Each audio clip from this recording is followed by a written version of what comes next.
Ma métaphysique de Dieu ne repose pas sur ma lecture, hein. Je sais lire, ça va, mais je ne suis pas un gros lecteur, je ne suis pas même un lecteur tout court en fait. Donc ma métaphysique de Dieu ne repose pas sur l'étude que d'autres ont fait. Ma métaphysique de Dieu repose sur mon expérience personnelle de Dieu. Donc c'est ma connaissance expérimentale de Dieu. Elle n'est pas parfaite, elle n'est pas complète, elle n'est pas à prendre comme la vérité absolue. Évidemment, elle évoluera, je le sais déjà. Mais dans mon processus, dans mon chemin, dans mon aventure, j'avais envie de faire une sorte de, pas de synthèse, mais de vision globale de ma pensée, car je fais beaucoup de vidéos, tu verras, où je tape sur certains sujets, et ces sujets-là, c'est toujours parfois un petit peu compliqué de les appréhender, puisque je fais comme un zoom dessus, et on n'a pas le reste de l'image. Donc je me suis dit, je vais présenter ma métaphysique de Dieu. Ce que l'on nomme Dieu est un nom, un terme, hein, ce n'est pas un nom propre, ce n'est pas un prénom, hein. Un Dieu est le terme générique que l'on met nous aujourd'hui dans notre langue française pour désigner quelqu'un, quelque chose, quelque, qui est à l'origine de tout. Ce qui est à l'origine de tout, on va l'appeler le principe premier. C'est-à-dire une loi, un ordre, une énergie, une source, que sais-je. En tout cas, c'est ce qui a été depuis toujours, ce qui est à l'origine de tout. Qu'est-ce qu'il y avait avant? Rien. Ou alors, on ne sait pas. Et si on ne sait pas, on suppose qu'il y a quelque chose avant, donc ce n'est plus le principe premier. Donc, le principe premier, c'est vraiment ce qui est à l'origine vraiment de tout, et peut-être même avant le Big Bang, mais qu'on n'a pas encore découvert. Mais c'est le principe premier. D'accord? Et peut-être que l'on n'en a pas découvert d'un point de vue mathématique, d'un point de vue scientifique. Ce n'est pas parce que quelque chose n'a pas été découvert scientifiquement qu'elle n'existe pas. Oui. T'as compris? L'électricité existait avant que l'homme sache le manipuler, le scientiser, le quantifier, le mesurer, l'utiliser. D'accord? T'as compris ce que je voulais dire. Et donc ce principe premier est vivant. C'est-à-dire qu'il se meut.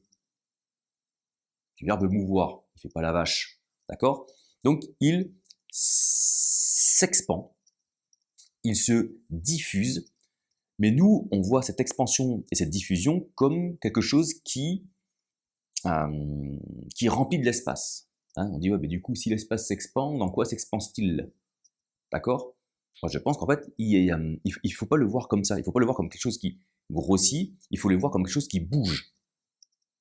D'accord? Je ne le vois pas d'un point de vue quantitatif, mesurable, mais plus quelque chose qui se diffuse, c'est-à-dire qui, plus que de la diffusion et la dispensation, je ne sais pas si ça veut dire ça, et il faut le voir plus comme quelque chose qui se meut, vraiment quelque chose de, un mouvement, quelque chose qui se déplace, d'accord? Mais qui est partout, tout le temps. Donc, pour te donner une idée, par exemple, tu vois les particules d'air qui vont se déplacer, ben, elles en chassent d'autres. Tu vois ce que je veux dire? Donc, si ce principe premier a tout créé, il est en tout. Le vide n'existe pas. Et si le vide existe, alors ce vide est aussi du principe premier. Et donc, tout se meut dedans. Et sa nature, la nature de ce principe premier, ou en tout cas de lois qui interviennent à l'issue de ce principe premier, est la matérialisation. C'est-à-dire que je pense que ce principe premier est une forme de conscience. Pas une conscience comme nous, on pourrait se l'imaginer nous, hein, avec notre conscience à nous, mais une sorte de présence, d'accord? D'existence, de vie. Et cette vie, on va appeler ça comme ça, cette vie, par endroits, vient comme se condenser, elle vient se cristalliser. Et en se cristallisant, elle crée la matière. La matière, c'est tout ce que l'on va pouvoir percevoir. D'accord? Percevoir avec nos sens ou percevoir par des études scientifiques au microscope, par des... D'accord? Le neutron, l'atome, tout ça, c'est déjà de la matière. D'accord? Cela évolue, prend des formes plus ou moins complexes, plus ou moins évoluées ou pas. Dans la suite des choses qui ont été faites, jusqu'à l'heure actuelle où on se parle, il y a l'humain. l'humain est le fruit de ce principe premier. C'est pour ça que les premiers hommes ont dit que Dieu créa l'homme. Oui, oui, Dieu créa l'homme, oui. Est-ce que, pour cela, l'homme a évolué à travers une forme physique et une évolution de conscience? Oui, c'est-à-dire que l'évolution n'empêche pas de dire que, au tout début, tu vois, au tout début, c'est bien Dieu qui a créé l'homme. Pas à la façon de la Genèse. La Genèse, c'est une image que des gens avaient de comment ça a pu être fait. D'accord? Ils n'avaient pas la connaissance scientifique, évolutionniste. Donc, c'est pas un problème, en fait, ça. Ça, c'est un faux problème dogmatique de oui, les singes, oui, Dieu, créationniste, c'est bidon, ça. D'accord? Il n'y a pas de débat. Ce principe premier nous a amené d'une façon ou d'une autre. D'accord? Donc, tu le vois comme tu veux, on s'en fout, mais on est là aujourd'hui. D'accord? Et puis, on se rend compte que l'humain, il a quand même, ça mouline là-dedans. Hein. Il a ce qu'on appelle une conscience. Cette conscience, on a l'impression que elle est le fruit de notre mental.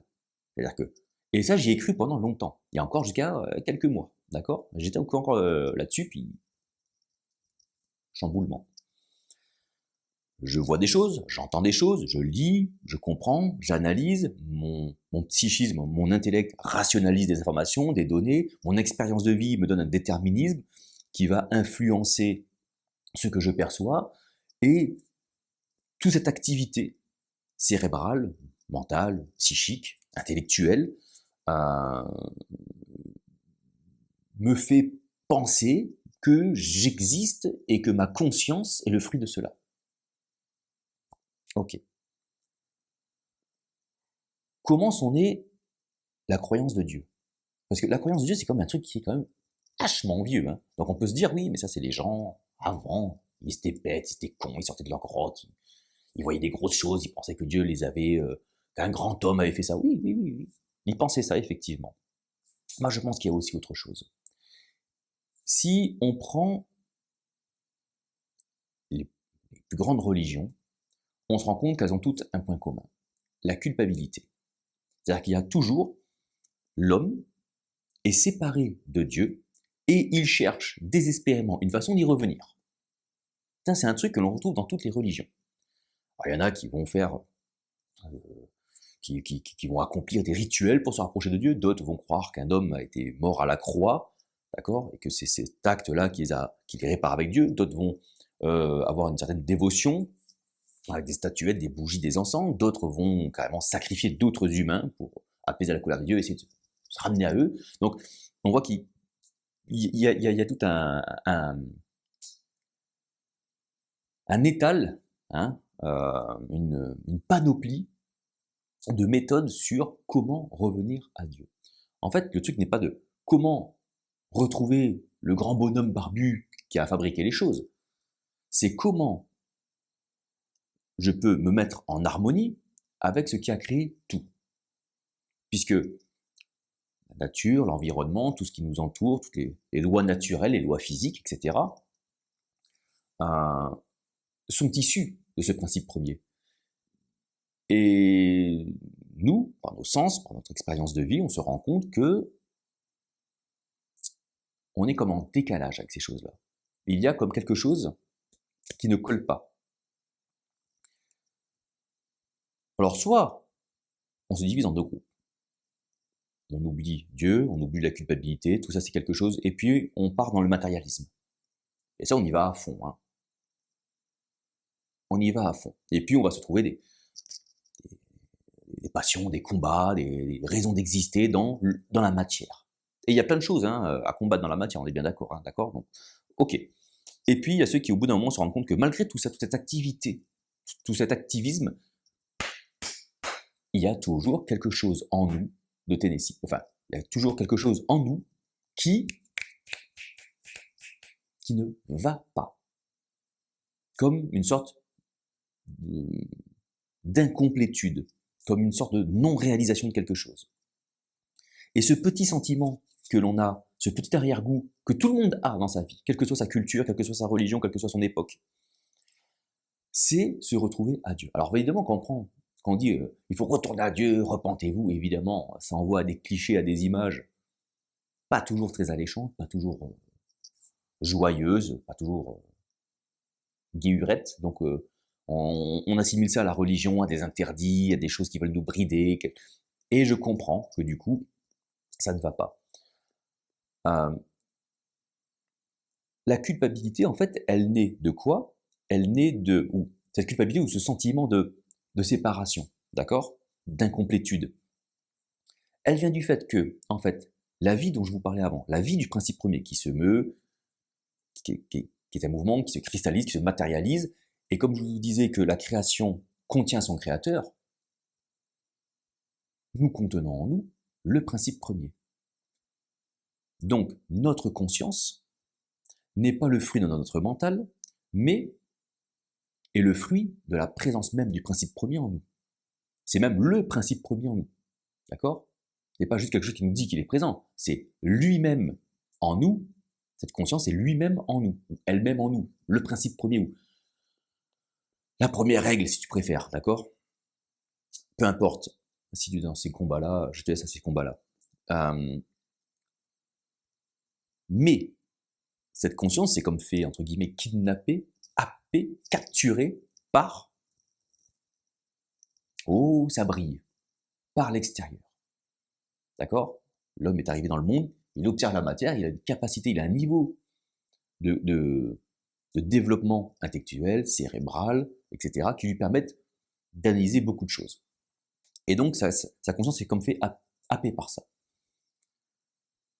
Si l'homme prend des moments de pause, se coupe, d'accord? Se coupe momentanément, tous les jours, un quart d'heure, 20 minutes, une demi-heure, et pratique, parce que moi j'appelle ça l'intériorité, appelle ça comme tu veux, d'autres appellent ça la prière intérieure, d'autres appellent ça la méditation, mais qu'est-ce que tu fais pendant ce moment-là? C'est des moments où l'on va couper nos sens. D'accord? Je sais, tu vas dire oui, on les coupe, mais on pense, moi je réfléchis, j'arrive pas à faire le vide dans ma tête, j'arrive pas à faire de la pleine conscience de tout ce qui se passe dans mon... Mais on parle pas de ça, putain, on parle pas de ça. Tu t'assois, tu fermes les yeux, tu essaies de te mettre dans un environnement le plus calme possible, bien évidemment, il n'y a pas de bruit, moins de bruit possible, dans la nature, chez toi, dans un appartement, s'il n'y a pas trop de bruit autour de toi, tu fermes les yeux et tu es juste là. Tes pensées, ton activité, ton cerveau il va pas mourir, hein. Donc des pensées, tu vas en avoir, d'accord? Mais tu es juste là. Je suis là, je suis là, je suis juste là. Et je me coupe de mes sens. Et en faisant ce travail, cette pratique spirituelle, parce que c'est une pratique spirituelle, petit à petit, ta conscience ne va comme plus être captée par tous ses sens. Petit à petit, il y a comme des liens, des connects qui vont se débrancher.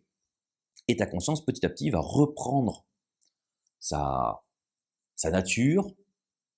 Elle va, comment on pourrait dire ça? Elle va comme dévoiler sa vraie nature, entre guillemets. D'accord? Et elle va être la présence même de Dieu. Et c'est parce qu'elle est la présence même de Dieu, Dieu lui-même, le principe premier lui-même en toi, que cette connaissance de Dieu apparaît dans ta vie.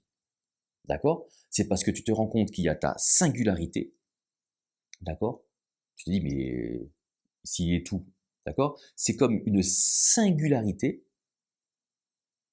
du principe créateur en toi qui est la création.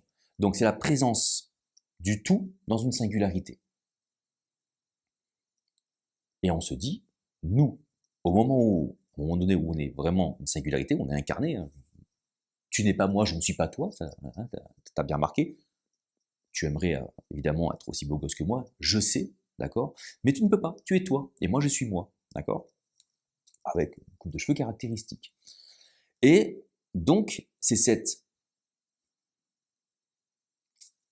j'allais dire cohabitation, mais non, mais c'est cette connaissance d'union du création, de la création créateur, création, loi application, d'accord, qui génère une connaissance de Dieu. Et cette connaissance de Dieu, cette connaissance du principe premier, elle n'est pas par l'apprentissage, l'étude de textes soi-disant sacrés, dans lesquels il y a de très bonnes choses, c'est pas ça le problème. Mais voilà, on ne connaît pas Dieu à travers des textes. On ne connaît pas Dieu en fréquentant des églises, des mosquées, des temples, des synagogues ou je ne sais quoi. On ne connaît pas Dieu parce qu'on fait des choses bizarres. On connaît Dieu à partir du moment où on a su, on a pu, on a été amené à dévoiler notre conscience, la vraie nature de notre conscience. Et donc, c'est ça le principe de Dieu. C'est-à-dire que Dieu n'a pas de volonté propre. Le principe premier n'a pas de volonté propre. Il a une nature qui est de se mouvoir. Et il se meut à travers nous, à travers cette cristallisation, jusqu'au moment où, en fait, nous, ce que l'on observe, pour en revenir un petit peu à la culpabilité, c'est que on a notre singularité qui contient quelque part, qui contient pas quelque part, qui contient complètement le tout. Donc, nous, en tant que création, on contient le Créateur, mais comme on a une observation, une conscience qui est happée par l'extérieur, on se dit, je suis matière, pourquoi je suis matière? Pourquoi je suis matière alors que, au fond de moi, à l'intérieur de moi, je sens bien que ma nature première, ou ce qui m'habite au plus profond de moi, est immatériel, et avant la matière. Qu'est-ce que j'ai fait? D'accord? C'est comme si, quelque part, c'est comme s'il y avait une part du Créateur en nous qui disait, mais qu'est-ce que j'ai fait pour être dans ce corps? Bon, avec moi, il se dit, c'est pas trop mal. Bon, à part les cheveux, d'accord? Mais sinon, ça va, d'accord? Bon, je rigole. Mais il y a un peu ça. Et du coup, ça a nourri, comme il y avait une conscience qui n'était pas dévoilée, une conscience prise par les trucs, c'était, je simplifie, ça d'accord, je le caricature, parce que je n'ai pas les mots exacts pour expliquer le phénomène, mais on se dit, mais je sais, au fond de moi, il y a un truc qui me dit que je suis d'une nature immatérielle, et pourtant je suis matière. Et le premier truc qui est venu, je pense, à l'idée, c'est qu'est-ce que j'ai fait pour me faire chasser de Dieu? Si Dieu, le principe premier, est quelque chose d'immatériel, pourquoi? En fait, on n'a pas compris. On n'a pas compris la matérialisation. On a pensé que la matérialisation, que devenir matière, était une sorte de... était le fait d'être chassé. Parce que lorsque l'on passe matière, la conscience, qui est la vie même de Dieu, elle passe de l'immatériel à la matière, et dans ce changement de dimension, quand on rentre dans la dimension matérielle, cette conscience est comme happée par l'extérieur, et c'est comme si elle perdait un petit peu souvenir de ce qu'elle était à l'origine, bien qu'il y en ait une trace. Et donc il y a ce processus un petit peu complexe d'identité, de retour aux origines, de réapprendre d'où on vient, d'accord, qui se met en place. Et donc l'homme a pensé qu'il avait fauté, qu'il avait fait de la merde, qu'il avait fait une connerie pour se retrouver là. Donc on a inventé des histoires, on s'est fait chasser, il y a quelque chose qui va pas, pourquoi j'ai froid, pourquoi j'ai faim, pourquoi j'ai chaud, et pourquoi ça me gratte, et pourquoi ça va pas, et pourquoi ça se passe, et pourquoi l'autre il tue l'autre personne, et pourquoi les gens sont méchants, et pourquoi parfois ils sont gentils. Toute cette complexitude de la vie a été prise comme ça. Alors qu'en fait, il n'y a aucune faute. Là, le fait d'être matière, c'est juste un processus naturel de Dieu. On n'a à aucun moment été chassé du paradis, pour reprendre l'expression courante, à aucun moment on a été chassé du paradis. Être chassé du paradis, c'est une croyance. C'est une interprétation de notre matérialité. Et qui est aussi quelque part une réalité, puisque le paradis, on peut y retourner en quelque sorte. Puisque, qu'est-ce que serait le paradis? C'est juste renouer avec cet endroit, alors moins un endroit, mais en tout cas avec le Créateur, avec le principe premier, et se remettre en harmonie avec lui. Si ma conscience renoue avec ce qu'elle est originellement, c'est-à-dire avec le principe premier, alors tout mon corps va se remettre, entre guillemets, à fonctionner. Tout mon psychisme, mon mental, tout ce que je suis va se remettre à fonctionner à partir du principe premier. C'est ce qu'on va appeler, ce que Paul, par exemple, dans la Bible, appelle le renouvellement de l'intelligence. Le renouvellement de l'intelligence, c'est pas « Ah, moi, je ne croyais pas en Dieu, et maintenant, je crois en Dieu ». Non, c'est pas ça le renouvellement de l'intelligence, d'accord? Ça, c'est pas ça. Ça, c'est du déterminisme religieux. Tu as succombé aux arguments de religieux à un certain moment de ta vie parce que ça allait mal. Ce qui a été mon cas, d'accord? Non, non, non. Le renouvellement de l'intelligence, c'est bien plus profond que ça. C'est-à-dire que tout mon être n'est plus alimenté par le déterminisme matériel extérieur, mais il est alimenté, nourri, il est motorisé, d'accord, par Dieu lui-même. Et ma conscience n'est pas le fruit de mon mental, elle est la vie même de Dieu en moi. Et je suis comme une singularité d'un tout. Arrive à un moment donné où la matière que je suis cesse d'exister, parce qu'elle a une durée de vie dans le temps. On rentre dans la matière a cette notion de temps, de temporalité, et donc comment je pourrais appeler ça, de perception, de non-immortalité, d'éternité. Voilà, on va entrer dans l'éternité, la vie éternelle, qu'est-ce que c'est, etc. La vie éternelle, il ne faut pas la concevoir comme quelque chose de temporel, comme quelque chose qui ne pourrirait jamais, hein, avec j'aurai toujours un corps avec moi, et plus jamais, ce sera un corps spécial, un corps en or, un corps de gloire, un corps de lumière, et j'irai vers l'infini et au-delà. Non, une fois que la matière pourrie, elle cesse d'exister, parce qu'elle est limitée dans le temps, ça s'arrête. Et ce qui est de la création continue de vivre. La conscience continue. Maintenant, ma singularité, moi, est-ce que quand je meurs, mon moi disparaît? Moi, je pense, je ne sais pas, je n'ai pas expérimenté, mais de la connaissance que j'ai actuellement, c'est que je perçois que lorsqu'effectivement je vais comme mourir, en fait, comme il n'y a pas de cohabitation, je sais que c'est c'est compliqué à percevoir, à comprendre, hein, mais en fait, moi n'existe pas.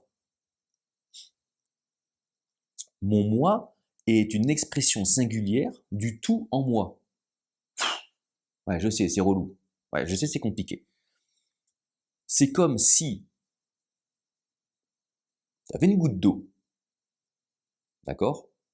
Et comment je pourrais, imagine que tu as une goutte d'eau, d'accord? Cette goutte d'eau, à un moment donné, elle éclabousse, d'accord? Tu vois une goutte d'eau, je fais la goutte comme ça. Elle a une forme, d'accord? Pourtant, qu'est-ce qu'elle contient? L'eau. Donc c'est toujours l'eau, mais sous une forme particulière. Et elle revient à l'eau, d'accord? Il y a comme un cycle comme ça. Tu vas me dire, oui, mais si elle tombe sur le sol, elle va s'évaporer. Oui, ben si elle s'évapore.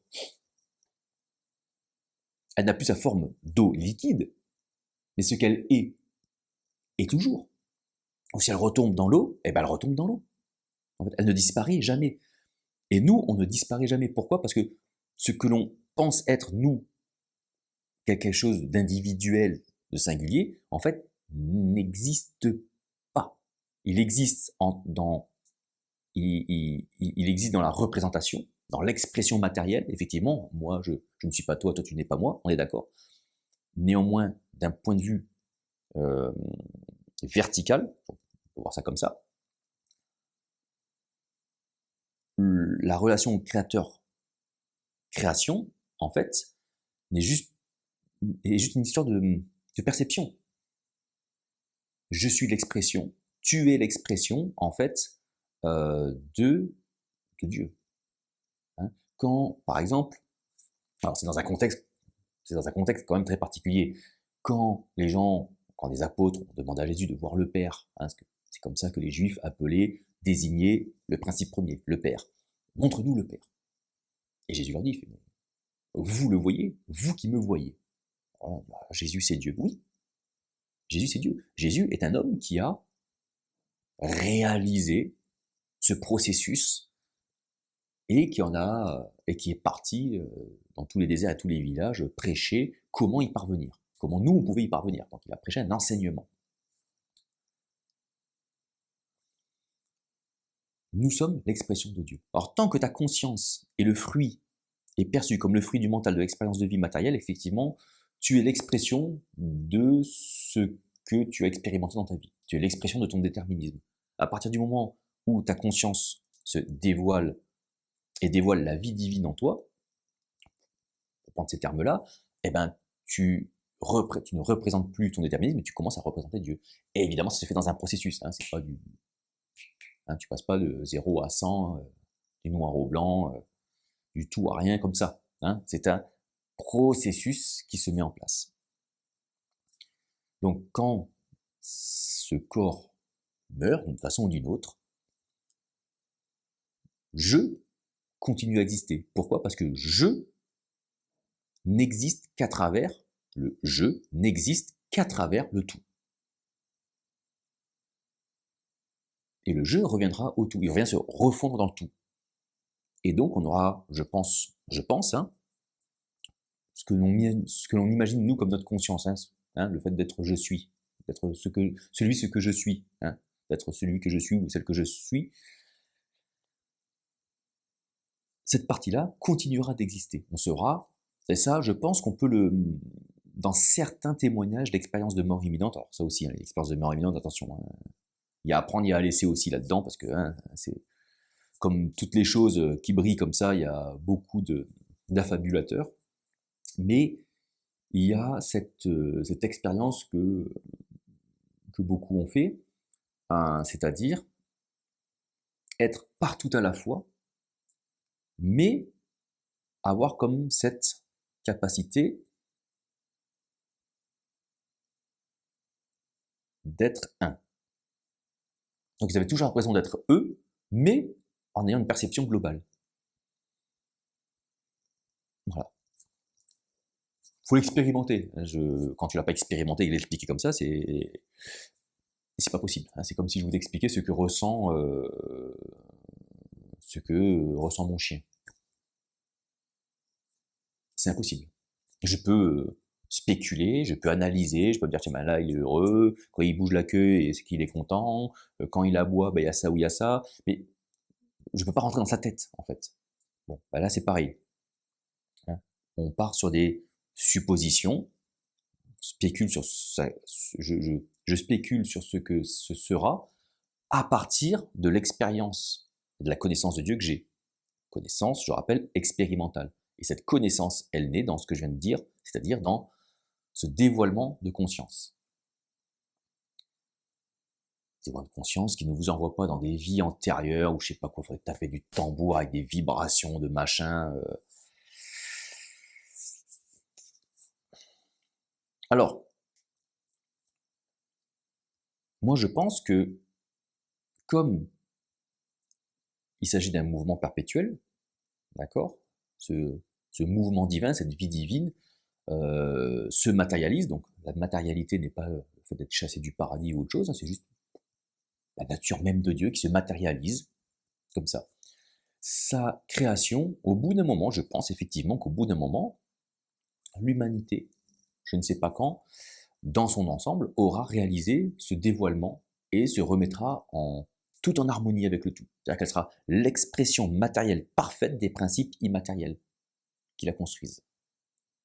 Tu as compris ce que je voulais dire? Il n'y aura plus de distorsion, le mal n'existera plus, la vie sur Terre, l'être humain, l'humanité, dans sa globalité, incarnera, représentera à l'identique, parfaitement, les principes divins.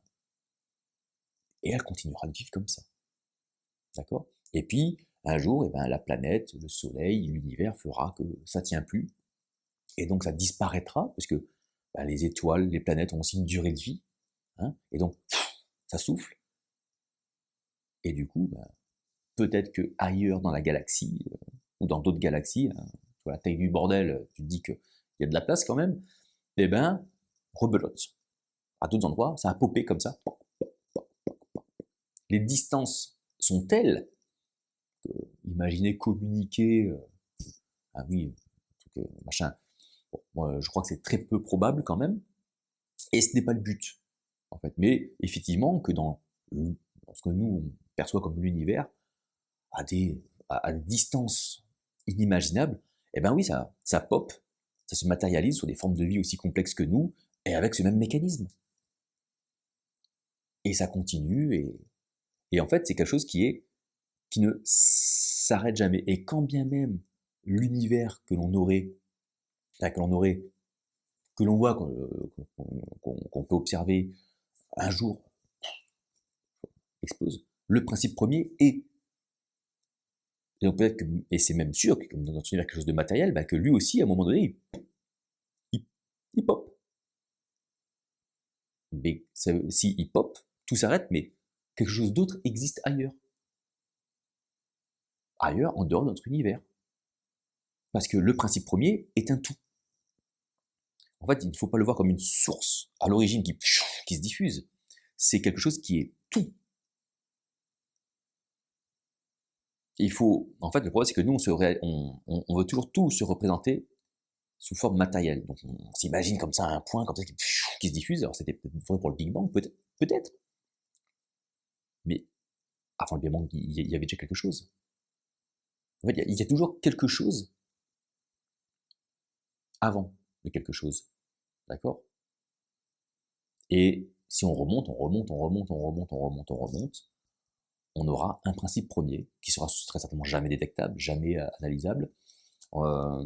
L'humanité, par son niveau de conscience, a essayé de se représenter ces choses-là, de se l'expliquer par divers trucs, ça donnait des religions, etc., etc. Les philosophes ont analysé ces choses-là aussi, ont vu la matière, le monde des idées, le monde de la matière, le principe, tout ça, aussi les philosophes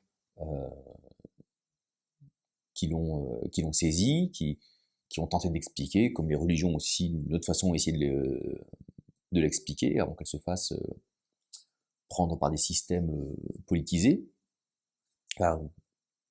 oui, d'outils de domination sur les gens. Mais il y avait dedans, dans chacune de ces choses-là, en effet des brides de ce qu'il faut. Donc, voilà comment moi je me représente ça. La métaphysique, Dieu n'est pas une personne qui vous veut du bien. Dieu n'est pas quelqu'un qui vous voudrait du mal parce que vous aurez fauté par... Dieu se fout de ce que tu penses, Dieu se fout de ce que tu fais, Dieu se fout de ce que tu es. Maintenant, cela ne veut pas dire que ce que tu penses, ce que tu fais, ce que tu es bon, d'accord? Ça ne veut pas dire pour autant que c'est bon, c'est juste qu'il s'en fout. C'est que si ce que tu fais est mal, tu te puniras toi-même en fait. Parce que tu fais quelque chose de mal, non pas d'un point de vue moral, mais mal dans le sens où c'est une distorsion des principes de l'univers, et bien forcément ça ira vers quelque chose qui n'aboutira pas. D'accord? Voilà, donc ce n'est pas parce qu'il se fout de ça que c'est bien. Ah ben Dieu il s'en fout donc c'est bon. Non, non, ça ne veut pas dire que c'est bon. D'accord? Ça veut dire qu'il s'en fout. Tu te puniras toi-même en fait. Hein. T'iras le chèque. En fait, Dieu n'a pas besoin de ça. Tout ce qui sort de son cadre, donc ça c'est là, tu iras voir où je zoome particulièrement sur ce truc, c'est ma vidéo sur le mal est une distorsion du bien. Hein, c'est une vidéo que j'ai fait il y a quelques semaines, il y a quelques mois maintenant, tu iras voir sur la chaîne. Non, mais Dieu n'a pas de volonté non plus. Ah, je vais faire la volonté de Dieu. Pareil, ça c'est des conneries. Vouloir faire la volonté de Dieu, c'est de la merde. Ça ne veut rien dire. Dieu n'a pas de volonté. Dieu a une essence. D'accord? Son essence, c'est de se mouvoir. Il est ce qu'il est. D'accord? Il n'a pas de... Non, vouloir faire la volonté de Dieu, c'est juste incarner ce qu'il est. Point. Donc tu ne fais rien. Donc tu ne fais pas la volonté de Dieu, tu incarnes ce qu'est Dieu. D'accord? Donc tu n'as aucun activisme à faire. Tout ce que tu as à faire, c'est l'inverse de l'activisme. Donc, les gens qui vous disent on va faire la volonté de Dieu dans ça, on va aller faire ci, on va aller faire ça, je vous le dis, c'est l'inverse. Ils n'ont rien compris. L'activisme religieux, c'est l'opposé même de vouloir faire la volonté de Dieu.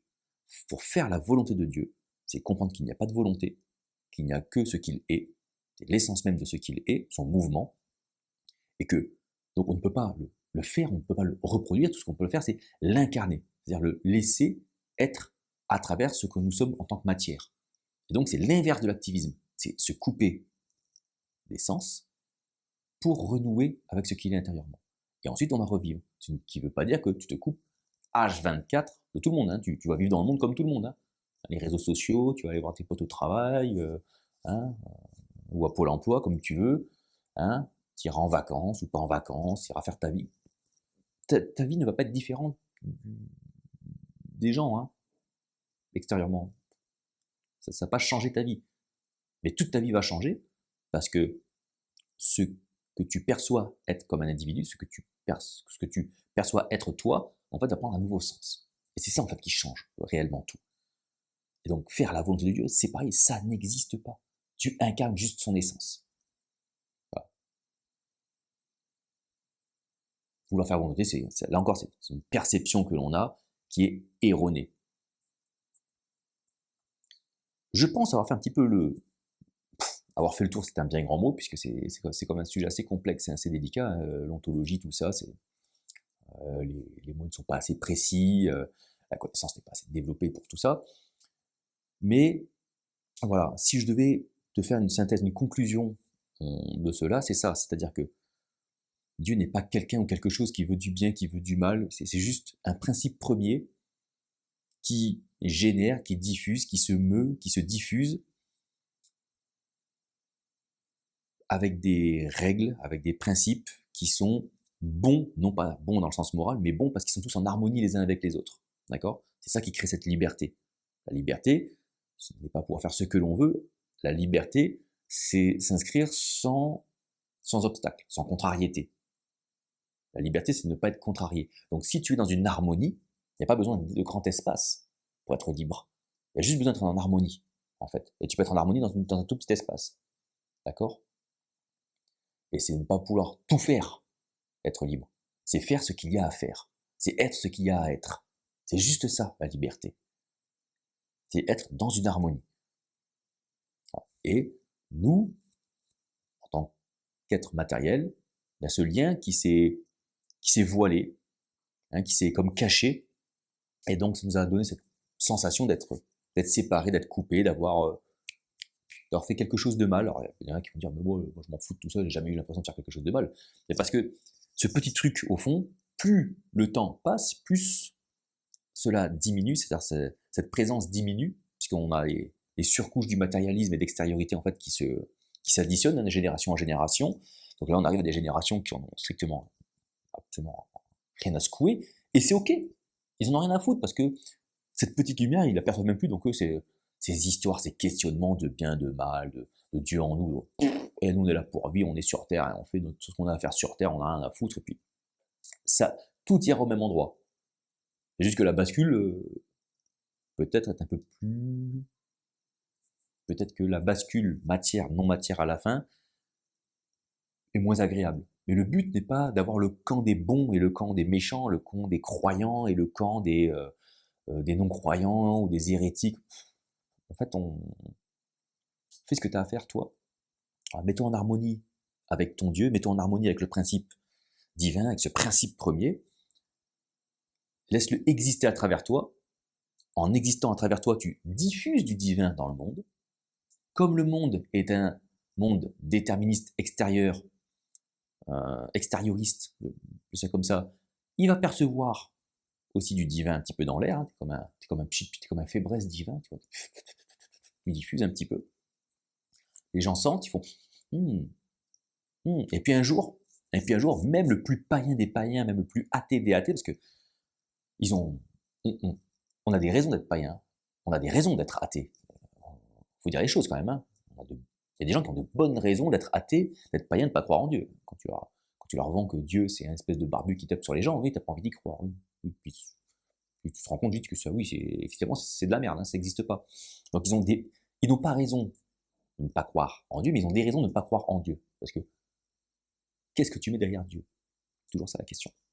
Donc, et un jour, même le plus païen des païens, le plus athée des athées, un jour, parce que son combat, son activisme va le fatiguer, va le rendre là. Et puis il y aura un petit coup de faiblesse divin. Là. Et puis ça va comme venir popper aussi ce qui est à l'intérieur de lui.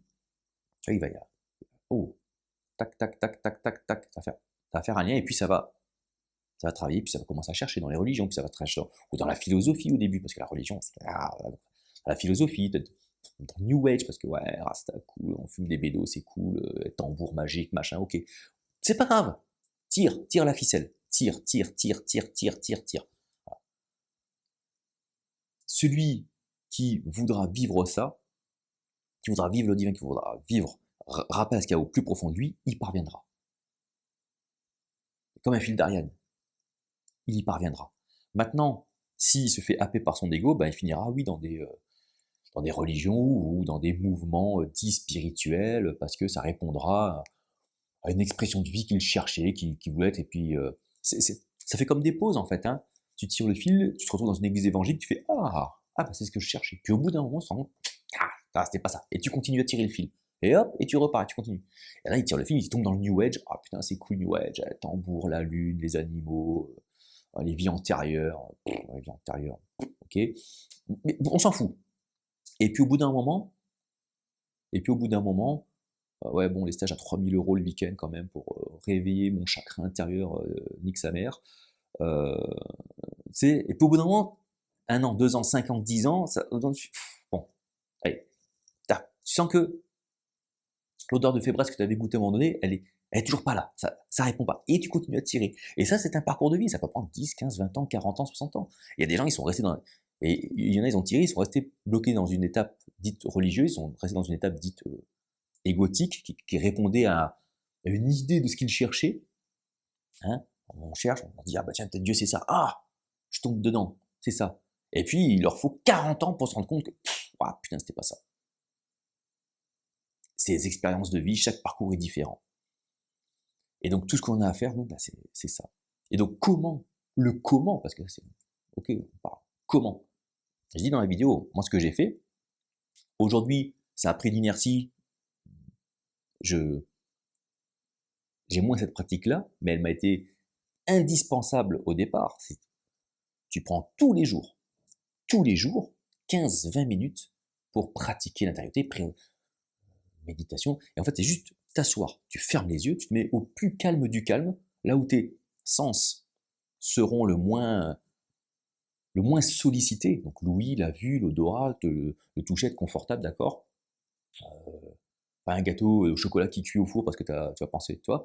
Donc l'idée, c'est vraiment de se mettre dans une espèce de bulle sensorielle, hein, et d'être juste assis.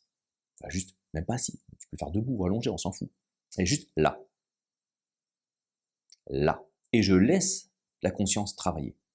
J'ai des pensées, ouais, mais je pense aux impôts, du coup, là aussi je pensais, alors du coup, à 17h, je dois aller chercher les gosses, mais si jamais je récupère pas la bagnole au gare. Et là, tu dis, ah non, mais du coup, j'ai raté ma méditation, j'ai pensé au fait que je devais récupérer ma voiture avant de chercher. Ça, c'est des pensées, ça. Ça, on s'en fout. Ton cerveau, il continue. Le psychisme, il n'y a pas un bouton off, hein, donc laisse tomber. Laisse dérouler. Dans 2 mois, donc si pendant 20 minutes, tu as pensé à aller récupérer ta bagnole, on s'en fout. Au bout de 20 minutes, ton petit bip, bip, bip, bip, bip, ça se termine. T'as pas réussi. D'accord? Tu es juste là. Là où tu pourrais pas faire une erreur, mais être déçu et penser que ça marche pas, c'est imaginer que lors de ces méditations, de ces prières, il y ait quelque chose de spirituel, mystique qui se passe. Il peut se passer effectivement des choses mystiques, c'est pas improbable. Parce que ce retour, ce dévoilement original de la conscience peut entraîner dans le psychisme, dans le mental, des réactions qui sont perçues comme des expériences mystiques, des expériences spirituelles, d'accord? Donc c'est pas impossible, c'est juste une expérience, c'est juste une réaction psychique, si tu veux, ces choses-là, d'accord?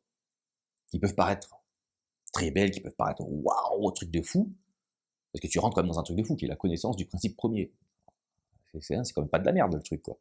Donc oui, ça peut provoquer dans le psychisme des des images fortes, des niveaux de conscience d'un seul coup qui se dérèglent. On peut voir comme des choses complètement folles, hein, qu'on va qualifier de mystiques parce que qui ne répondent à rien. C'est juste une perception. Donc on est OK. Et s'il n'y en a pas, il n'y en a pas. On s'en fout.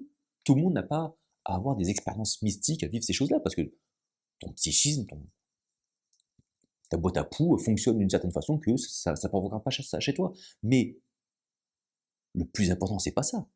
C'est de continuer ces choses-là. Et quand je vous dis continuer, c'est pas 2 semaines. C'est pas 3 semaines. C'est pas 1 mois. C'est pas 3 mois. C'est pas 6 mois. C'est pas 1 an. C'est tu continues jusqu'à ce que tu connaisses Dieu sans avoir besoin de le faire. C'est comme une rééducation en fait. Hein, c'est comme une rééducation. Tu t'es flingué le genou, bon, tu vas voir le kiné, tu fais une séance, puis 2 séances, puis 3 séances, putain, c'est vrai, ça me fait mal, ça sert à rien, ça me fait plus mal qu'avant. Il y a un processus, et puis un jour, c'est bon, t'as plus besoin. Pareil, dans ces moments-là, tu peux vivre des expériences mystiques, tu peux vivre d'autres expériences comme tu as une espèce de, dans ce process-là, tu as comme